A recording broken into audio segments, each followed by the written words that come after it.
La particularité de cette opération Azay Renaissance, portée par le CMN, c'est véritablement d'avoir travaillé sur les 3 composantes du monument historique: le paysage, l'architecture et les collections. Il y a eu un partenariat tout à fait essentiel dans la réussite de ce projet. C'est vraiment le Mobilier National qui a signé une convention avec le Centre des Monuments Nationaux. Le projet répond aux attentes des publics avec pour objectif, bien entendu, d'augmenter la fréquentation. Tout d'abord, donc, un espace d'interprétation avec des outils multimédia qui a pour premier objectif d'accueillir les publics en situation de handicap, mais qui doit aussi répondre aux attentes des autres publics.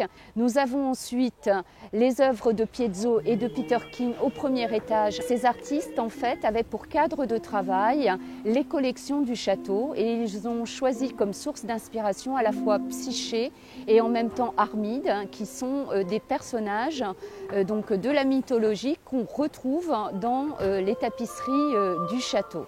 Le rez-de-chaussée dans l'état historique du 19e siècle, avec des collections et un endroit tout particulièrement intéressant, en tout cas qui je pense aura beaucoup de succès auprès de nos visiteurs, c'est la Dépense. Et une boutique qui aujourd'hui permet à nos visiteurs de poursuivre la visite et de rester quand même un petit peu dans le château quand ils se trouveront dans la boutique. Grâce au travail scientifique qui a été accompli depuis ces dernières années, nous sortons 3 livres. Le premier vient d'être édité aux éditions du patrimoine dans la collection Regard sur le château d'Azay-le-Rideau. C'est un ouvrage grand public. Il y a donc un itinéraire du patrimoine qui va être rédigé ou qui est déjà en cours de rédaction par Magali Bellim-Droguet et par Clotilde Roy. Et nous avons déjà commencé à travailler depuis quelques mois sur une très belle monographie de 224 pages qui va sortir en 2018, monographie à laquelle participent plusieurs auteurs, essentiellement des universitaires. Le remeublement du château d'Azay-le-Rideau, qui est le fruit d'un partenariat entre le Centre des Monuments Nationaux et le Mobilier National, a commencé il y a presque 5 ans. C'est un partenariat complet.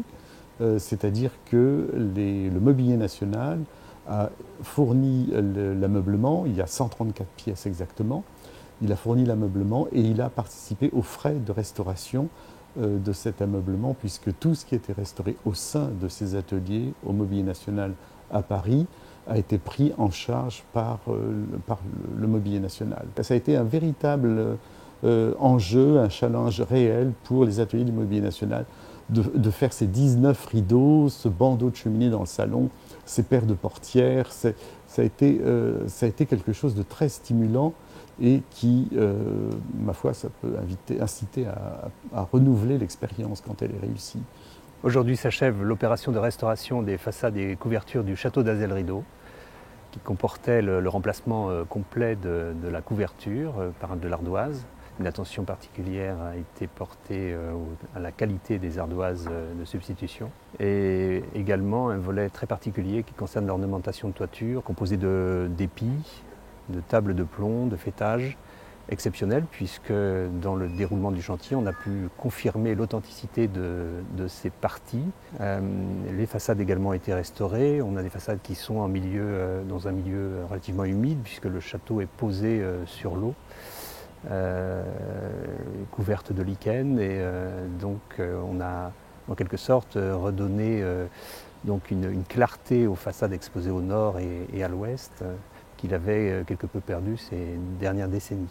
Le principe de restauration du parc retenu est celui de la restauration de l'état du parc romantique au milieu du 19e siècle, puisqu'il existe toujours un magnifique plan exposé dans la bibliothèque du château, qui est le plan du régisseur, daté des années 1850.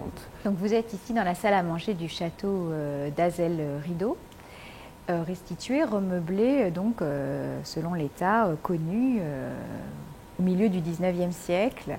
Nous avons pu acquérir le service de table du château.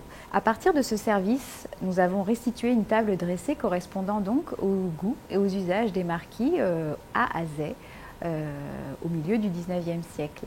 Donc, à partir de cet élément authentique, nous avons travaillé sur cette table pour la rendre vraisemblable en fait, et nous avons pu acquérir l'année dernière directement auprès des descendants une nappe armorié portant du coup le chiffre des marquis de Biencourt. La dépense a été entièrement remeublée. Donc nous avons travaillé sur une restitution de mobilier correspondant à ce lieu qui est un lieu de stockage et de préparation des aliments en réalité, avant qu'ils ne soient cuits dans la cuisine. Ce travail s'est fondé aussi en termes d'authenticité sur une acquisition heureuse puisque nous avions pu acheter dès 2012 la batterie de cuisine ancienne du château qui est donc présentée pour la première fois aujourd'hui.